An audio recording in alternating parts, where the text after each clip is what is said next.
들어갈까요? 오늘 선거제도 획정이 안 되는 어디 안녕하세요. 쌍특검 대표결이 무효될 가능성이 높아졌는데 이 상황을 어떻게 보시는지요? 진짜 여장수 마음대로 하는 거 아닌가요? 쌍특검 한다고 했다가 안 한다고 했다가 오히려 자기들이 계속 머리 굴리는 소리만 들리는 거 아니에요? 제가 보기에는 그것도 그때 가봐야 알지 않을까요? 그리고 그냥 이유 설명도 없잖아요. 보통 이런 거 있을 때 그럴싸한 이름을 명분을 대개 마련이거든요. 지금 민주당 정치에는 그게 없습니다. 그냥 싫어 이거잖아요. 이게 정치입니까?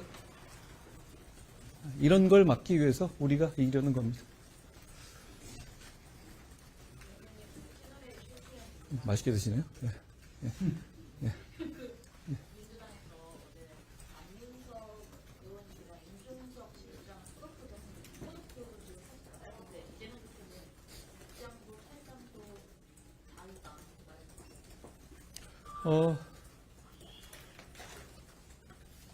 이재명 대표의 공천 컷오프를 보면 자기의 당권 잠재적 경쟁자를 숙청하듯이 쳐내는 것으로 보이는데요. 그리고 그걸 감추려고 하지도 않고요.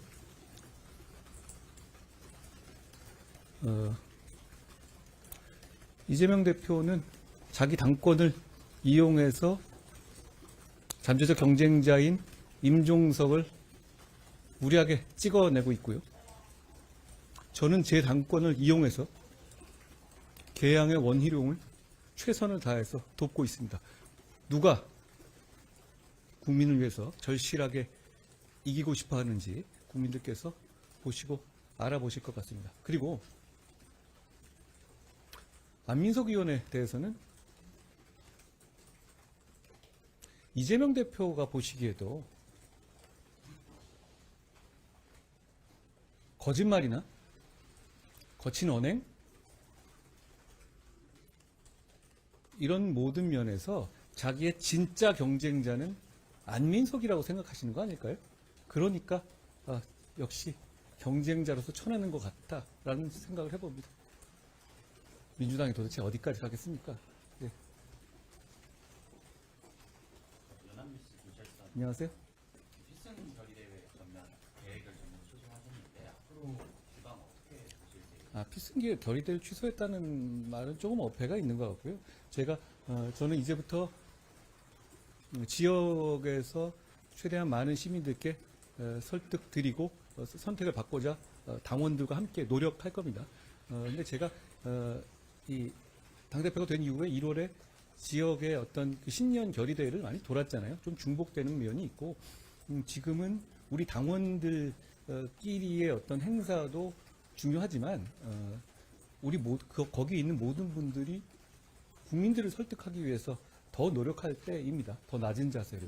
그런 차원에서 말씀드리는 것이고 당원들도 뵐 기회가 당연히 있을 겁니다. 그렇지만 우리는 지금 우리끼리 으쌰으쌰 하는 모습을 보이는 것보다는 그럴 시간을 더 아껴서 동료 시민들을 더 만나고 동료 시민들께 우리가 뭘 해드릴 수 있고 얼마나 노력하고 있는지를 보여드리는 것이 더 필요하다라는 생각을 한 겁니다. 더 많이 지역을 돌려고 합니다. 곧 시작될 겁니다. 안녕하세요. 불출마하시잖아요. 예. 불출마하시면서 좀 아쉬운 점이나 그런 점이 있으실까요? 저는 사실 12월 초나 11월 말 정도에 제가 이번 총선에 참여하게 되겠다는 판단을 한 다음에는 국회의원이 돼서 좋은 입법을 해보고 싶다라는 포부가 있었습니다. 그럴 생각이었고요.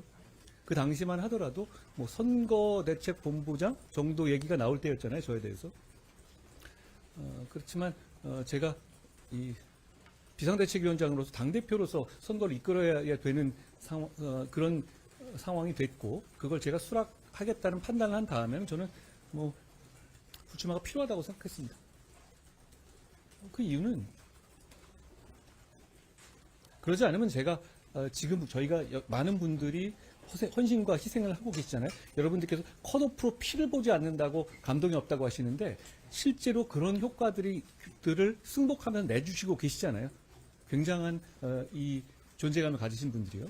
역시 그러기 위해서는 재불출마는 필요하다고 봤습니다. 뭐 전략적인 문제지만 제가 다만 이제 제가 고민한 거는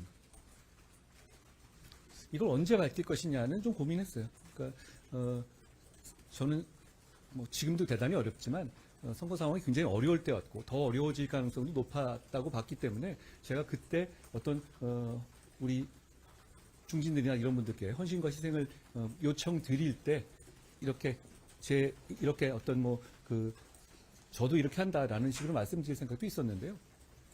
근데 막상 처음에 이 비대위원장을 수락하고 처음 포부를 밝히려고 보니 그런 식의 진정성을 표시하지 않고서는 제가 이 당을 이끌 만한 동력을 가질 수 없다고 판단한 겁니다. 그래서 불출마를 하게 된 것이고요. 뭐 별거는 아닙니다.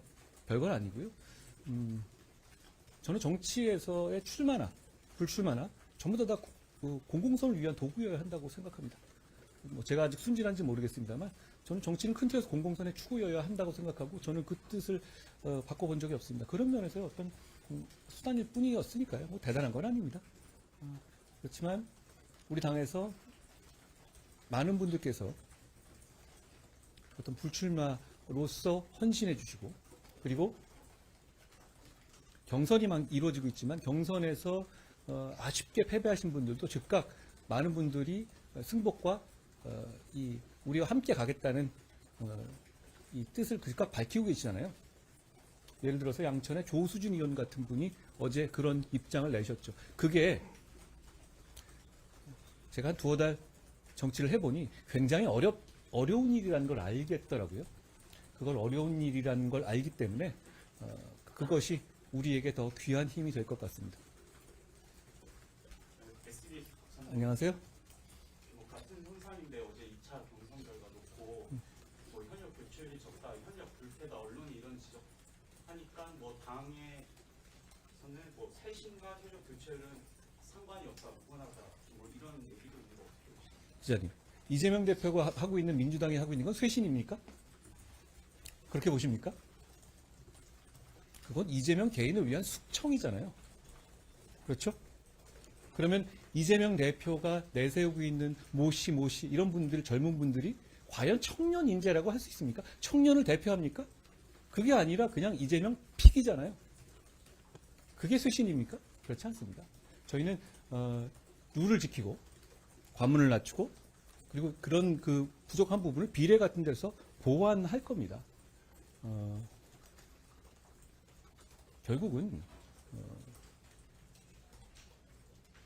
룰을 지키는 게 대단히 중요하다고 생각해요. 그리고 한 엊그제 정도에는 언론에서 지적하시는, 제가 언론을 비난하는 건 아니에요. 언론에서 지적하시는 톤이 용산이 굉장히 고전하고 있다. 뭐 저와의 소위 말하는 파워 게임 때문에 제가 그 용산이 오히려 고전하고 있다. 이런 투가 언론의 대부분의 주류였는데요. 어제 정도 되니까 용산 불패란 말을 그럼 현역 불패 이렇게 쓰시더라고요. 한 번은 고전이고 한 번은 불패고 이러면 공정한 거 아니에요? 특별하게 어떤 방향성이 없다는 것이죠. 어디 출신이다. 이런 부분에 대해서 실제로 신경 쓰고 그 부분을 넣느냐 맞느냐에 대해서가 이 좋은 사람을 선택하는 거에 중요한 기준이 된다면 오히려 그게 문제인 거예요. 저는 그렇게 생각합니다. 우리 공천은 그렇게 되고 있지가 않습니다.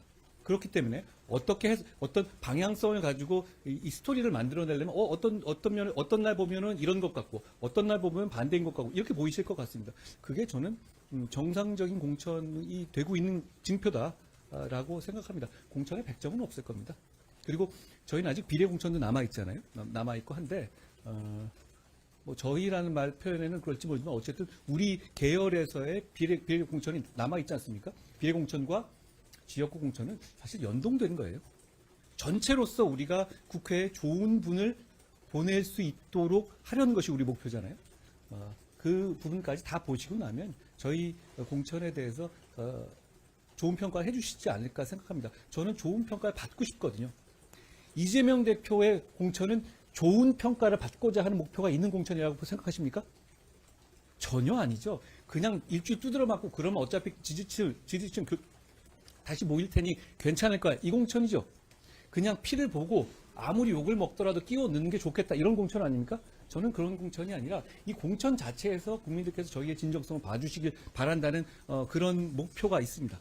그러니까 그 이유까지 봐주시면 될 것 같고요. 그리고 저는 어제 좀 이런 걸 봤어요. 저 당에 대해서. 어떤 방송에서 봤는데요. 이재명 대표가 어디 지역 방문을 한 것 같은데 거기서 측근 의원들과 이런 얘기를 하더라고요. 단수 공천 받으면 친명이고 경선이면 비명이다 하면서 자기들끼리 희덕거리고 웃더라고요.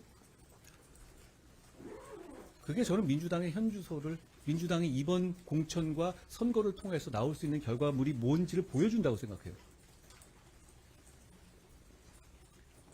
나머지는 다 찍어나겠다는 얘기죠. 그렇게 희덕거리고 같이 아첨할 수 있는 사람 말고는. 저는 공당이 이렇게 가는 것은 민주주의 위기를 가져온다고 생각합니다. 거기 이재명 대표에게 지금 찍혀나가고 있는 사람들은 민주당에서는 민주당 사람으로 안 치겠다는 거잖아요. 그러면 순도 100%의 이재명당을 만들겠다는 겁니다. 조국신당에서 조국이라는 이름을 넣겠다고 그렇게 고집한다면서요. 그런 얘기를 제가 봤는데요. 민주당도 이제 이름 바꿔야 한다고 생각합니다. 저게 무슨 민주당입니까? 그냥 이재명 대표 이름 넣어서 재명당 이렇게 바꿔야 한다고 생각해요. 제 말이 과합니까? 그렇지 않죠. 지금 돌아가는 상황을 보십시오. 저는 진지하게 말씀드리는 겁니다.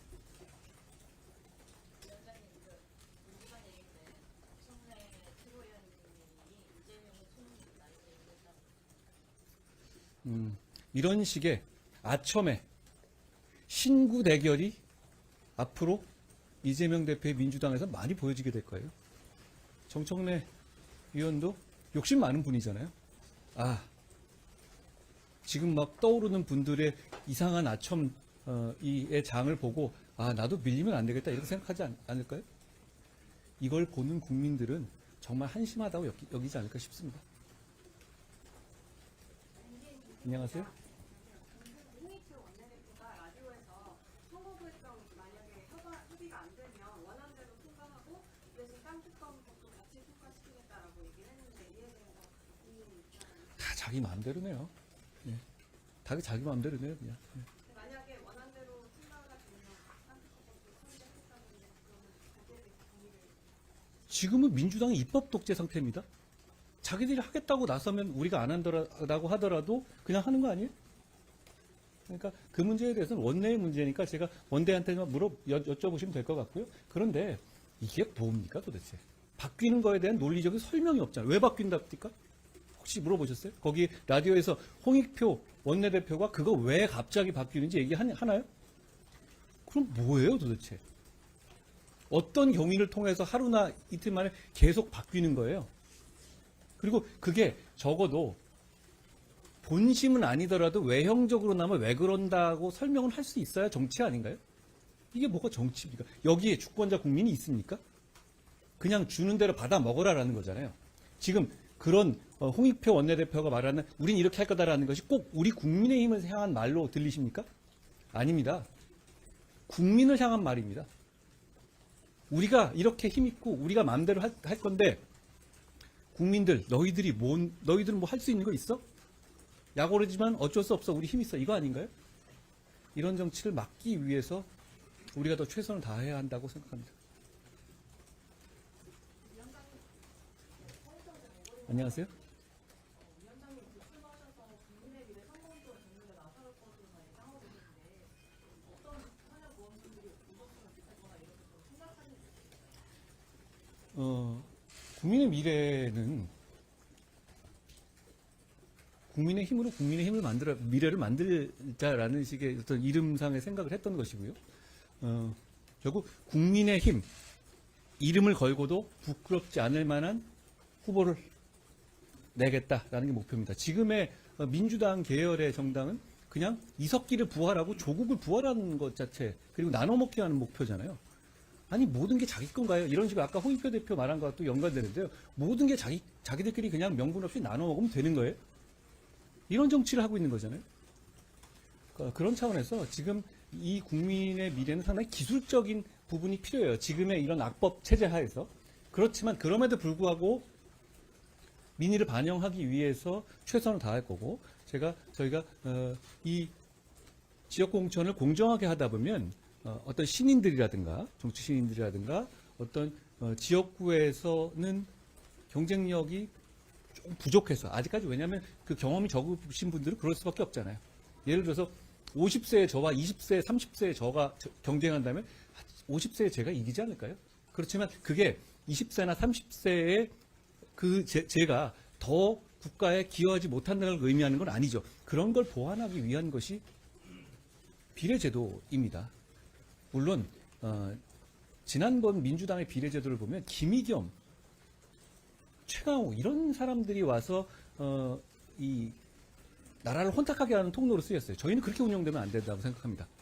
그렇기 때문에 이 직접적으로 지역구에서 이 경선을 통과하거나 지역구에서 승리하기 어려운 분들이라도 그 부분을 보완하기 위해서 필요한 분들을 저희가 잘 그 국민의 미래에서 잘 추려내고 국민들께 제시해야 한다고 생각합니다. 정해진 건 아직 없을 겁니다, 당연히.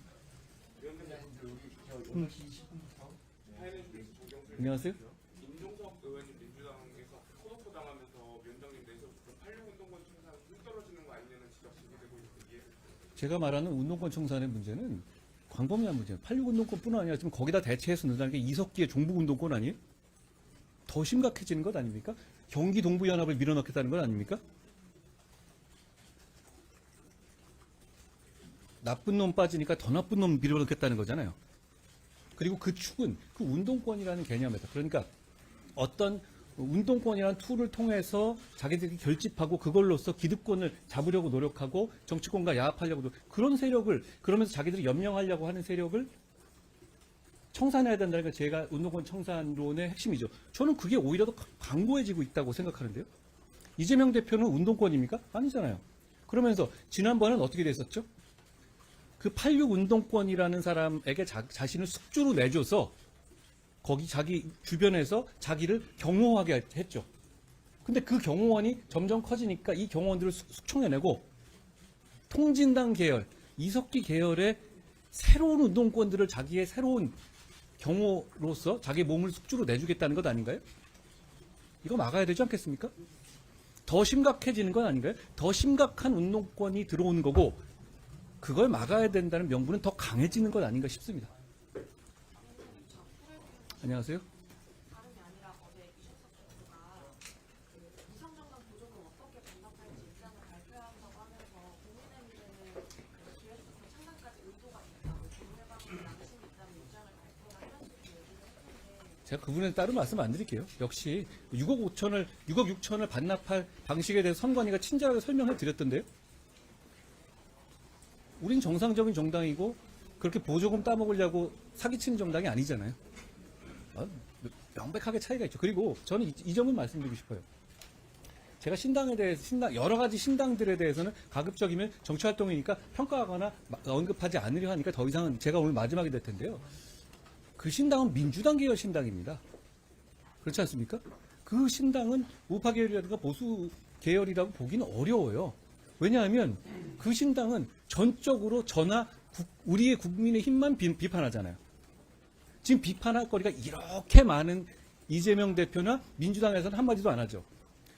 그 신당의 정체성은 저는 명백하게 민주당 계열 정당이라고 생각합니다. 그러니까 민주당 계열 정당이 지금 아주 많잖아요. 그러니까 그걸 제가 구체적으로 뭐 그 신당에서 뭐라고 한다를 하나하나 언급할 필요는 없을 것 같아요. 안녕하세요. 계속 공천 발표가 이루어지고 있는데 위원장님이 보시기에 조금 부족한 면이나 보완할 면이 있다면 어떤 게 있다고 생각하시나요? 저는 공천의 룰을 지키고 공천의 어떤 이 기준을 끝까지 흔들리지 않고 유지하는 게 제 임무라고 생각합니다. 그런데 이 공천은 100점짜리라는 게 있을 수가 없어요. 그리고 이 공천의 평가는 결국은 결과론으로 평가받게 될 겁니다. 그러니까 이 공천 자체가 그 시점에서 어떻다 여러 가지 분석을 하시지만 그거에 대해서 자신 있으세요? 그게 어떤 결과, 국민들께서 주권자이고 심판이시고 모든 걸 관장하시는 국민들께서 어떻게 평가하실지가 모르시잖아요. 그건 우리 모두 모르는 거고요. 저희는 그렇다면 공정하고 어떤 사심이 개입, 이재명 대표처럼 사심이 개입되지 않고 대표 개인의 어떤 권한 확장을 도구로 쓰이지 않고 이런 몇 가지 정말 해야 되지 않을 것들을 제외한 상황에서 공정한 공천을 시스템 공천을 하는 게 대단히 중요하다고 생각합니다. 옛날에 보면 뭐 야구 보는 사람들이 그러잖아요. 아, 하나 다 예상하지만 야구에서 무슨 뭐 이 공이 들어올 거라고 할 때 다 예상이 맞던가요? 그렇지 않죠. 하이성 재밌는 분이었지만 항상 이랬잖아요. 해설해 놓고 틀리면 맨 마지막에 아 야구 몰라요 이러지 않았어요? 역시 정치는 그런 면에서는 할 수 있는 것을 다 잘하고 그 다음에 국민의 평가를 받는 거라고 생각합니다. 그게 구체적으로 다만 이제 말씀드린 것처럼 어떤 신인이라든가 이런 문제에 대해서는 저희가 비례라든가 이런 부분에 대해서 많이 보완해야 된다고 생각해요. 시스템화에서 이제 그런 점이 있거든요. 그런데 신인을 발굴하고 청년을 발굴한다는 것이 아무나 픽해서 갖다가 꽂는 거를 청년이나 신인들이 좋아하시지는 않을 거라고 생각합니다. 그 공정성 여부가 되게 중요하거든요. 그 문제에 대해서 저는 민주당도 결코 아까 말씀드렸지만 저게 숙청이지 무슨 쇄신입니까? 쇄신하겠다는 의지가 아니라 그냥 숙청하겠다는 의지잖아요. 그런 차원에서 신인들이 동원돼서는 안 된다고 생각하고요. 저희는 역시 사심 없는 기준으로 남은 공천 그리고 우리가 국민 추천제를 하겠다는 것도 약간 그런 보완의 의미이기도 합니다. 그리고 비례 공천에 대해서 있어서도 그런 식의 고려가 충분히 될 거다라는 생각을 해봅니다.